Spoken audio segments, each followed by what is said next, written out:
Hi, my name is Karina. I'm a flute player. I go to Mannes School of Music, which is a music conservatory in New York City.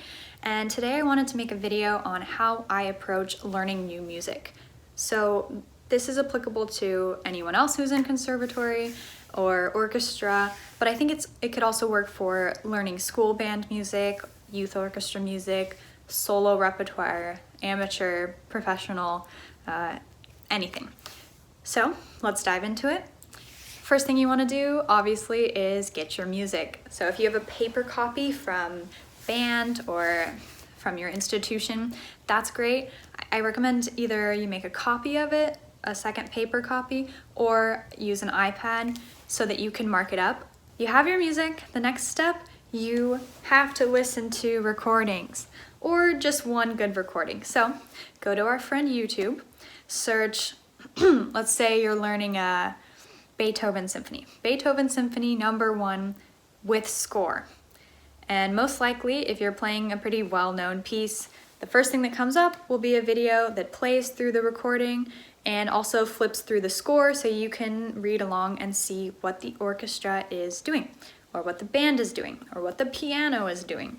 If you're really advanced, let's say you're learning excerpts for an orchestral audition, it's a good idea to listen to a few more recordings so that you can get an idea of what some average tempos are, because some orchestras do it differently and you want to be prepared to play it faster or slower if the judging panel at your audition asks you to.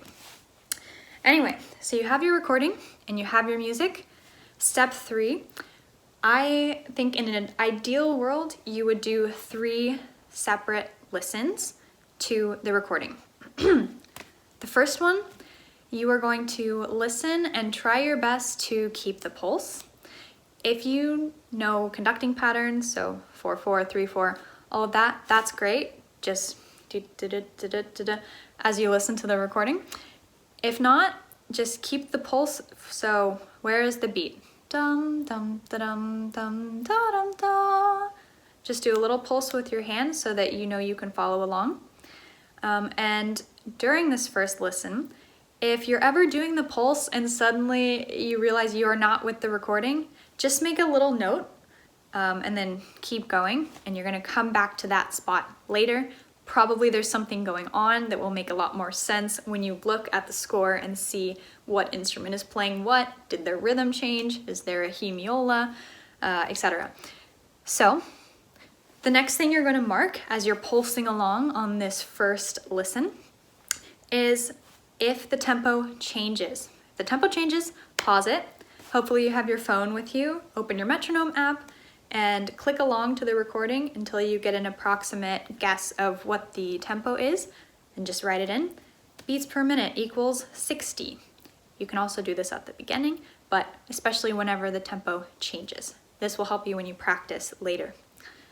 The last thing you're going to listen to on this first listen through as you're conducting along is if there's a really exposed passage for you specifically. So this could be a solo, it could be a soli, so your section, or it could just be, oh wow, no one else is really playing here. I better have this part prepared when I go to my rehearsal. Otherwise, it's going to be embarrassing for me.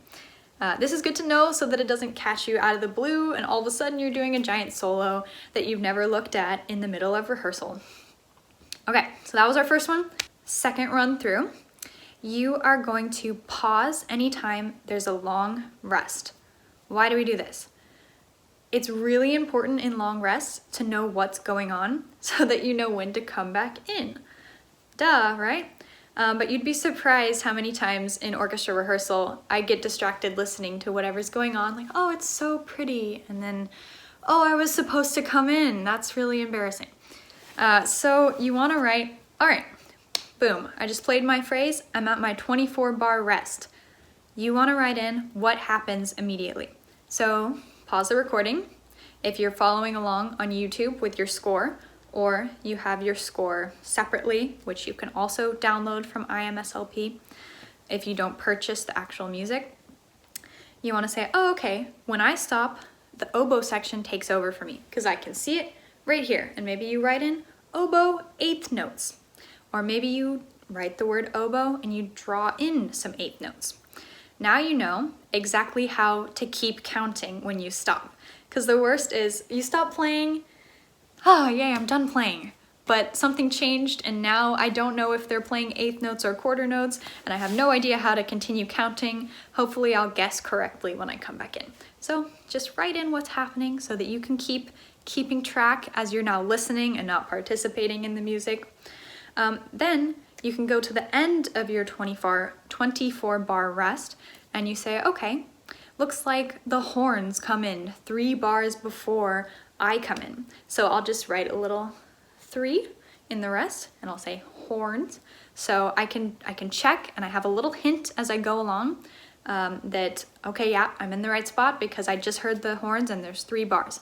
Or if it's solo with your instrument, maybe the piano has a fermata note that they hold for 1 bar or 2 bars.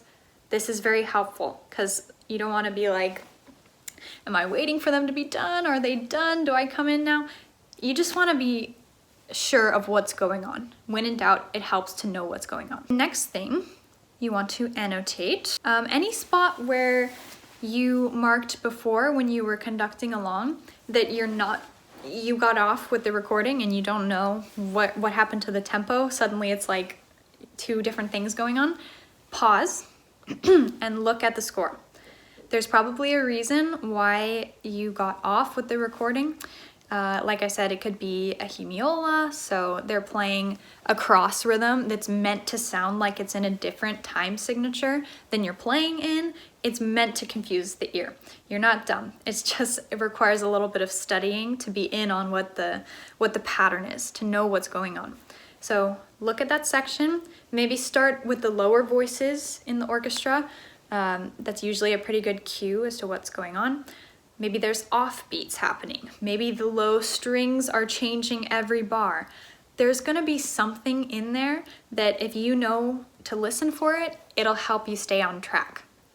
On the other hand, there's gonna be some things that you can look at in the score and say, this is meant to confuse me. I'm not gonna listen for that. So let's say that the bassoons enter and they're doing some wacky rhythm that probably sounds really cool if you can just sit there and listen to it in the audience. But if you need to count really accurately, that's noise that you don't need to be paying attention to. So maybe I'll write in, don't listen to the bassoons. But I'll notice that the basses have a quarter note that changes pitch every measure. So I'll write in some quarter notes. I'll draw the little circle and I'll say, listen to basses. You're solving the puzzle. You're diagnosing the problem. It should all make sense to you now.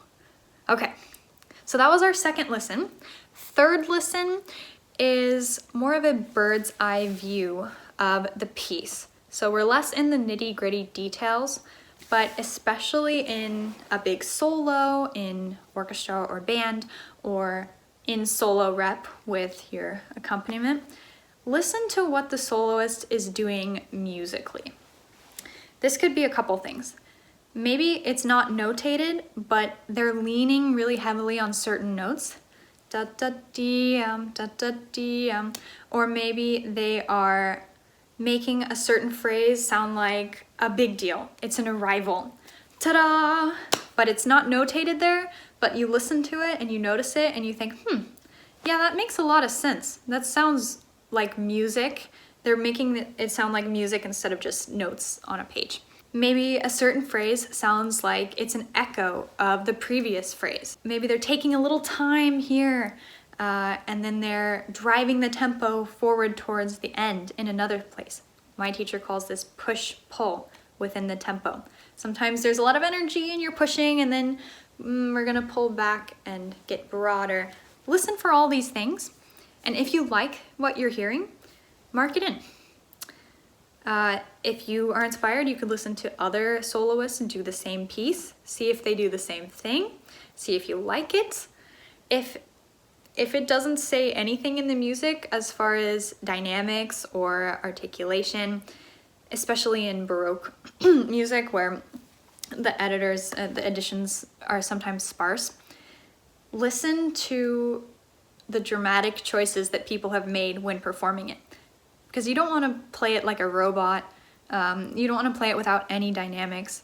So lots of performers have thought, where do I musically hear the phrase? What are the important notes? How do I want to shape this music? And people have different interpretations. You can have a different interpretation. Just make sure you have a reason for it, because you might bring it into your teacher and they'll tell you you're stupid, but they'll say that much nicer than that. Right. Step 4, we have some more technical annotations really quickly. Color coding is great. I want you to highlight dynamics. So maybe loud dynamics and crescendos are yellow. Quiet dynamics, decrescendos are blue. Highlight all of them. If it says the word crescendo, C-R-E-S-C dot, I might skip over that if I'm reading along because it's just a little word. It helps me to actually draw in the crescendo and then highlight it in my color. So it's gonna look like someone vomited paint all over your page, but it's good for the brain. Color is helpful for learning. So do that. Put a big circle around any time signature changes, any key signature changes. There's no point missing things just because you didn't take 2 minutes to look through the piece and mark in obvious things. And if you do this, ta-da, you're the person in rehearsal who doesn't play the wrong notes on the first reading, and people are really impressed with you, but really you know how to prepare. Another thing you can do if you are more advanced is you can think through the piece, hum through it in your head, think, if I were singing this, if you were singing, where would you breathe? Mark it in before you even go to your instrument and try it. It's really helpful to have a plan. Also, if you have a big flute run, let's say there's 7 notes in this run. Your brain isn't able to do 7 notes at once. That's too much information, and then you'll just like grip really tightly, and yeah, it'll be a mess.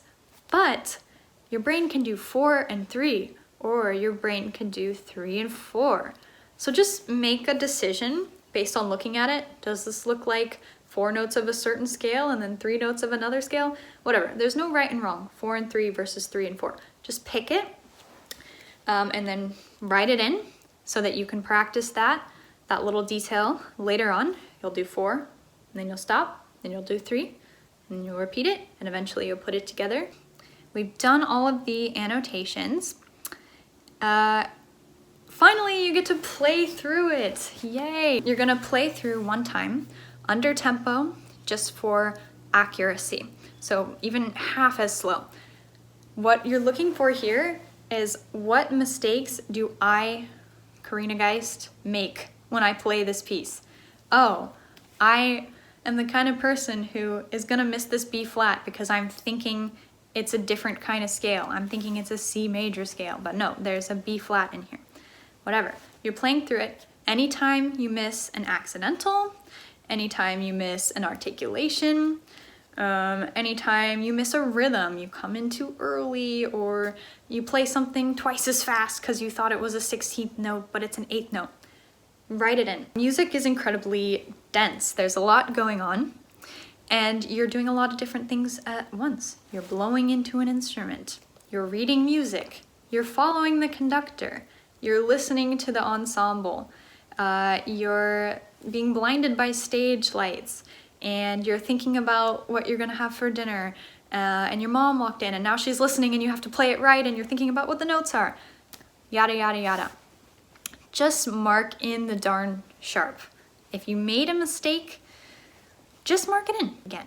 If you make a mistake, mark it so you don't make it again. It's not an ego thing, just write it in. There's one additional step if you're super advanced and a good student. Honestly, I skip this step sometimes, but you shouldn't. This is an important one. And that is to research the composer, research the time period, the story behind the composition, the history of the piece, so that you know what the composer was trying to express. So yeah, just do a little research if you're inclined. It'll help you be a more educated and well-rounded musician. Hello, Editing Karina here. This video ended up being quite long, so I decided to chop it in 2.